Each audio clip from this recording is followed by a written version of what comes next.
Yes, indeed. We do have one of the candidates who signed that particular peace accord yesterday. Mr. Sowore joins us now. He's the presidential candidate of the African Action Congress, the AAC. Thank you so much for joining us. Thanks for having me. You granted an interview to pressmen right after that signing yesterday. You raised issue with the fact that the candidate of the APC wasn't there, who's the current president of the country. But beyond that, you also raised issue with how you believe this is just some ritual, some symbolism. It doesn't mean that you put a lot of trust in what it is that you've signed. The question is, why show up to sign something you don't believe in? Well, I have stated that there are some of these positions we take and some of these rituals we undertake because we get involved in elections. It's just like saying today is the beginning of campaigns, right? It doesn't mean that all the political parties will go and start campaign.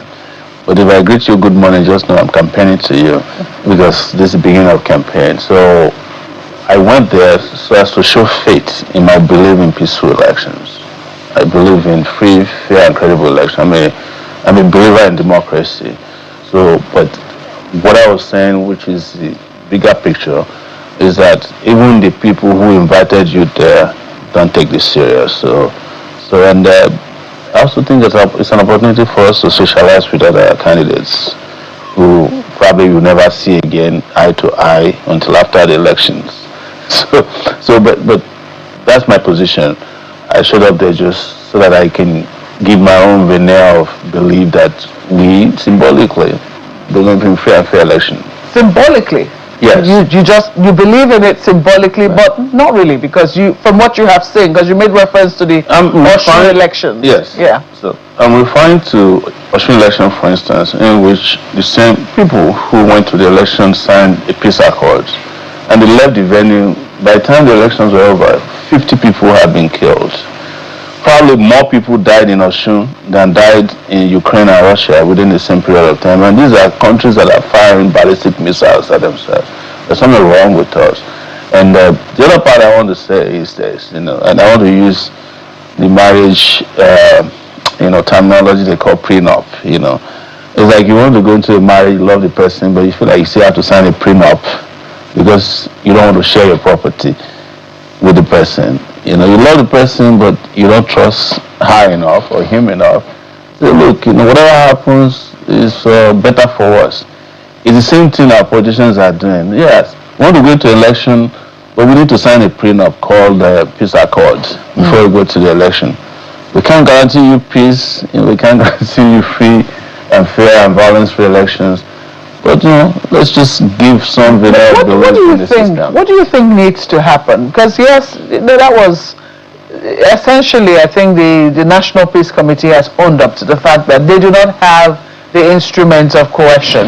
All they can do is appeal to the consciences of candidates and their supporters to keep the matters on the issues, to persuade them that Nigeria is bigger than anyone else and we have a country that we must protect and we must keep at the end of the day, despite whatever differences that we have.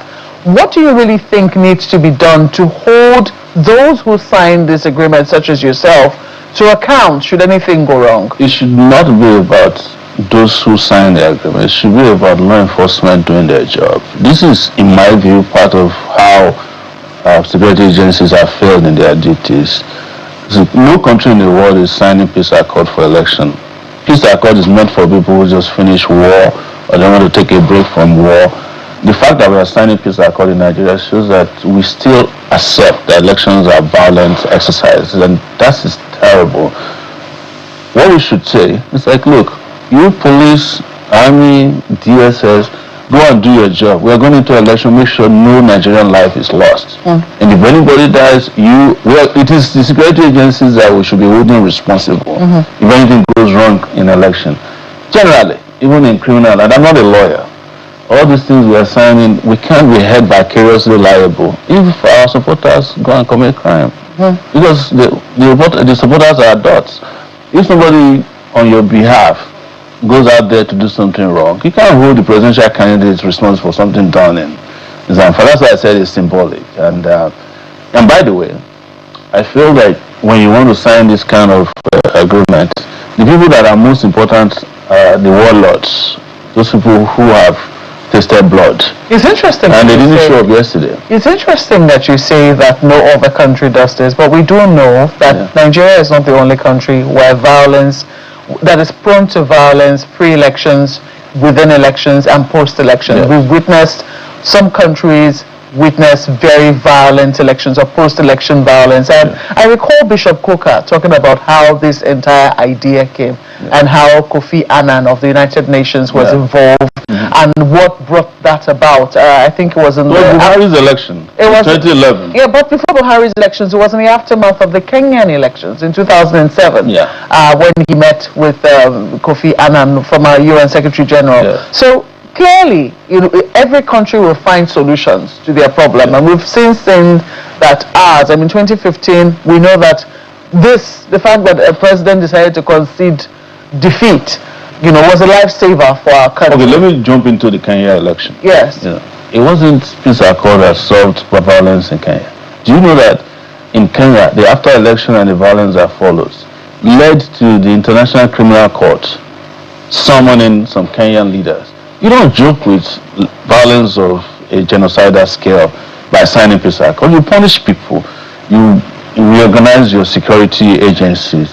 You take serious steps. That's why I keep asking all of us, not you alone, why is nobody talking about the 40 plus people that died in Osun State? We've just forgotten them. And journalists are going around putting cameras in your face. Oh, please, Sowore, please comment about the peaceful election that happened in Osun State. How can you say that the election in Osun State is peaceful when 40 people had to die because of that election? Well, we do know. Nobody's talking about them. Security agencies are quiet. Nobody has been arrested. Nobody is being prosecuted. Not even the senator who was inciting people has been taken anywhere else other than some people out of the police station to drink coffee. So it's one thing. It's one thing to note that it's one thing for people and civil societies and media to follow processes over a time. Yes. We do know that this 40 that has been announced or that has now been collated was as a result of close monitoring from about October last year in the run-up to the elections in Osun. It was not a one-day event where 40 people died. One person. Indeed, nobody should die. But it's way too much. It's way too much. Agreed. But the point I'm trying to say is that there wasn't a one-day event where 40 people lost their lives. We've seen events like that in this country where people have lost their lives in one fell swoop. That is the truth. Yeah. So I'm just wondering, whilst we continue to monitor events and hope that nothing of that sort will be witnessed in these elections, do you think that right now we have what we need on the ground to hold all parties accountable, to hold their feet to the fire? And this is what we're requesting of you. This is what we're asking of you, and that in the run-up, maybe a few days when we start to look at what has happened, we will not be witnessing the same numbers ahead of the polls. See, how the future will be is closely linked to the past. We are talking about last week. You're saying it started from October. I am telling you what we saw on the ground, and you and I seen in reports. There are people who were killed in Osun State 2 weeks ago who are still in the morgue. All right? I'm saying that if we are going to tell me that you will guarantee peaceful and free election, you must take what has happened. Osun should be used as an example, especially the scale of violence there. We must identify the people who did it, make sure that they are facing trial for it. In other countries, there will be inquiries. It happened in Kenya. Part of the reason why you see we keep going around the circles is that when this has happened to us, our memory is too shallow. The next day we have moved on. And then we keep signing peace accords, and the people who sign peace accord will go and kill people, will go and sign another peace accord. And we're on TV every day saying, oh, we just signed another peace accord. No, you can't just sign peace accords and not ensure that there's peace as well as justice. I'm asking for justice for victims of violence in Osun State. I'm very, very particular about that. If you want me to trust that the people who signed this one yesterday will not get away with their atrocities if they do it again, because there has to be deterrence. All right, let's talk about it, right? Yes. So every country has their issues, and sometimes countries have a tendency to tailor solutions based on how their individual problems are. Everyone is very upset. At least we are here very upset about what happened in Osun State. In fact, I went as far as asking, how can you celebrate a victory when people are dead? What are you celebrating? If we do have to be fair, in the run-up to elections, there are activations of violent groups. Yes. Because our political class know how to use violence to foment trouble and scuttle exercises.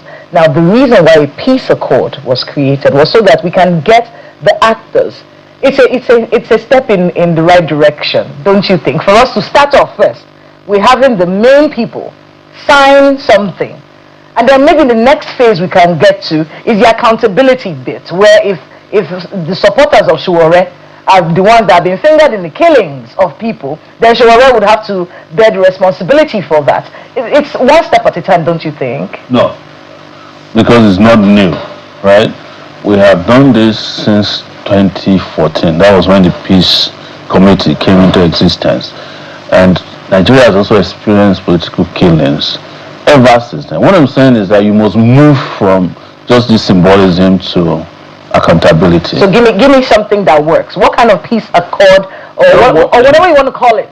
Which one works for you? I don't want us to be signing peace accords. What do you want us to do? We want to activate the security agencies strong enough. That's why we pay them. That's why they are trained to ensure that if you go and kill somebody because of election, you don't get away with it. Find out who you are talking about. Politicians activating violent groups now, right? Why do you leave them alone? That's how we got here. So we just keep papering over cracks, putting band-aid over cancer by just celebratory mood of signing peace accords and doing things that don't work. I'm saying do something more serious. Do something that's about enforcement, that's about accountability, transparency. I want to see, and I've asked all Nigerians to stop and say, look, since October, whenever the killing started in Osun State, there should be, maybe the Peace Committee should have a subcommittee that will go into Osun and spend weeks, digging for forensics, find out who killed who. What were the bullet shots, and before you know it, you will trace it to the people who sent them to kill. And you don't have those people again participating in election. They should be in prison, answering for their crimes. But you ignore that, you bring presidential candidates to another peace accord, we sign the peace accord, everybody will pick up their gun after the peace accord and kill as many people as possible. And the peace accord will still be signed by another set of people. That's not how countries work. Countries stop and find solutions to their problems. And it's nothing peculiar to Nigeria. But what I see here is that we are just covering up for those who have the propensity for violence. You were mentioning and get away with I've heard you talk about Senator Fadansi. Yes.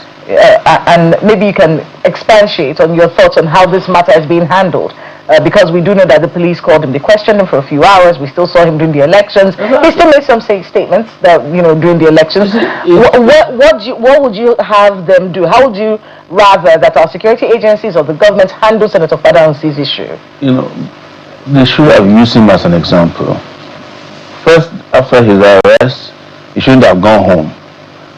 We should go from there within 48 hours and get start facing prosecution immediately.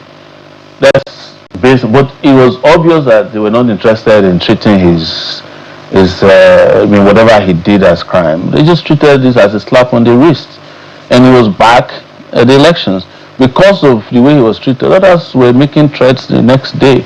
So, and I'm not in any way saying that this is a financial issue. And that's why we need an independent group that would have investigated this. Seriously, we could have had all the security agencies. We should have a commission. If 50 people die in an election in any serious country, there will be a commission of inquiry. The Kenya that you are referring to, go and look at the process in Kenya. They are still investigating to today what happened in those killings in Kenya. The International Criminal Court was brought on board. International expert forensics. People are still digging. You can't just kill 50 people and we say, move on, let's go and sign another. Probably some of the people that are killed in Osun were even at this event yesterday. We don't know. I don't know. But because nobody tried to find out. You had an issue with the fact that the president wasn't there. The secretary to the government of the federation was representing the president. I told them, the secretary to the government and the party chairman of APC, that He refused to hug. That man was trying to hug you. I manage my hugs very well in such a way that you're not very generous. You're not generous with your hugs. That man tried to hug you. You were fighting him. Anyway, but I told them categorically that whatever they signed there was null and void because they are not parties to the election. And they agreed, and they said, we will bring our candidates next time.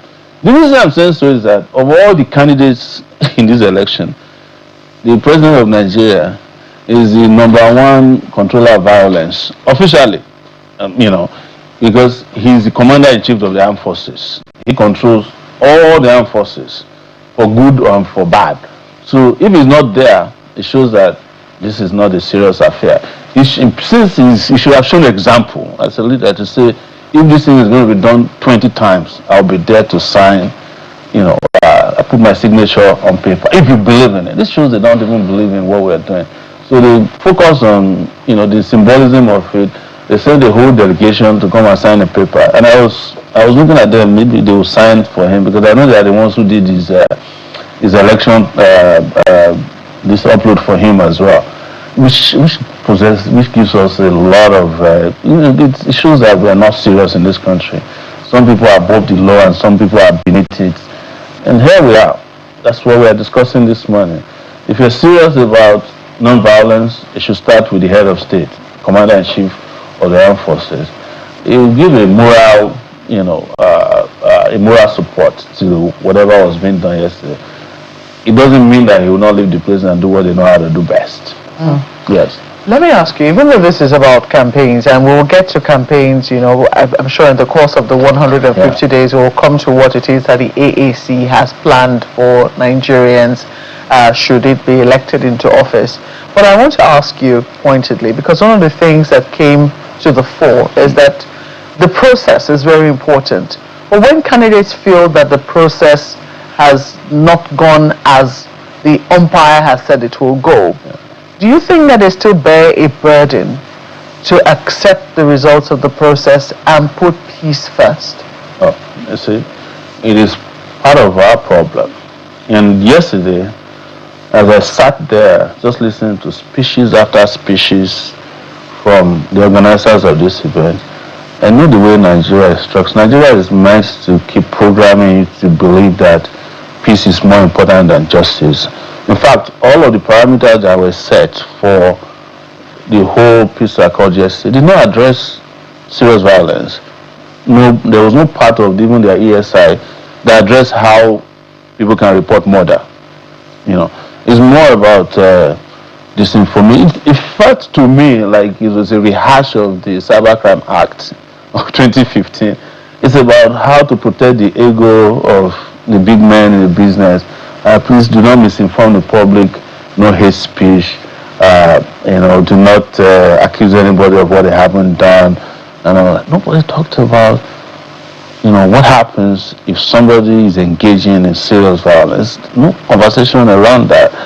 Of course, they have statistics of states that have a propensity for violence, whether it's kidnapping, but nothing was spoken that spoke directly to politicians who directly instigate, fund, and move violent people around during elections. No discussion also talked about security agencies and what could be the consequences if they are found to be involved. And nobody should pretend that any violence happens in Nigeria during election that security agencies are not involved in. So I'm just looking at them and everybody's like saying, oh, please don't abuse anybody. We don't want fake news. We don't want hate speech. But hate speech started last week with all those imams in the north who are saying that they would rather eat grass rather than vote for a non-Muslim. And nobody's addressing that. Nobody talked about that. You haven't quite addressed my question, which is, let me be more specific.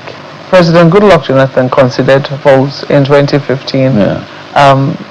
Subsequently, his party found fault with the elections, and I think they went to court. It's unclear how that eventually went. But assuming you were in his shoes, or you were in the shoes of any candidate that felt that the elections haven't gone right, would you put peace first at the expense of justice? If elections are held and we have been told categorically that these are the parameters for holding free, credible, fair, and just elections, and you don't do it according to what I signed up for and what the public signed up for, and you're imposing the burden of peace on me without justice, it's just making fun of the whole process. Why do we have democracy if only we want to go to election and the person who eventually becomes the winner is the person who lost? How can you talk about peace in a country where there's no justice? That's how we got here. I was part of the people who fought for free and fair elections, fought for democracy, drove the military out of power, And when we were fighting in 1993, by the way, everybody was saying, oh, your own is too much, let there be peace. What happened later?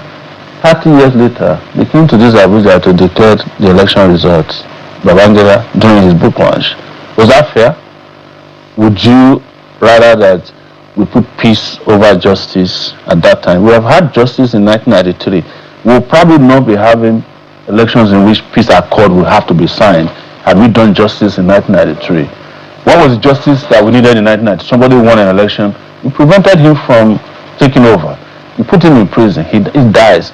Is that the kind of peace you want? That's peace of the graveyard. So you will not have that? I won't have anything to do with a rigged election that I won, clearly, and there's evidence for it, and you ask me to embrace peace. That's counterintuitive. It's foolish to ask anybody to embrace peace where a massive injustice has been done. Anybody who is preaching for that kind of peace doesn't love this country. That's the kind of peace that leads to war. Well, justice can always be achieved in courts. You don't believe that? That is if the courts practice justice. Most of our courts are places of legal practice and processes, not a place of justice. And I can say it categorically to you because I don't leave the courtroom. I go to court even when I'm not in court to go and help others who are victims of our justice system to get some form of justice. So nobody can tell me about our courts. Yes. Well, Mr. Sowore, this conversation is an ongoing one. We have 150 days for the campaigns, and we certainly will hook up with you again to talk about what the AAC has in store for Nigerians. Well, thank you very much for lending your insight into the signing of the peace accord, which happened yesterday, the first phase of it, to hold political parties to issue-based campaigns. Thank you once more. Thank you for having me. Mr. Sowore is the presidential candidate of the African Action Congress, and is speaking with us here on Sunrise Daily. We'll take a break now. That's not all of the discussions that we have for you.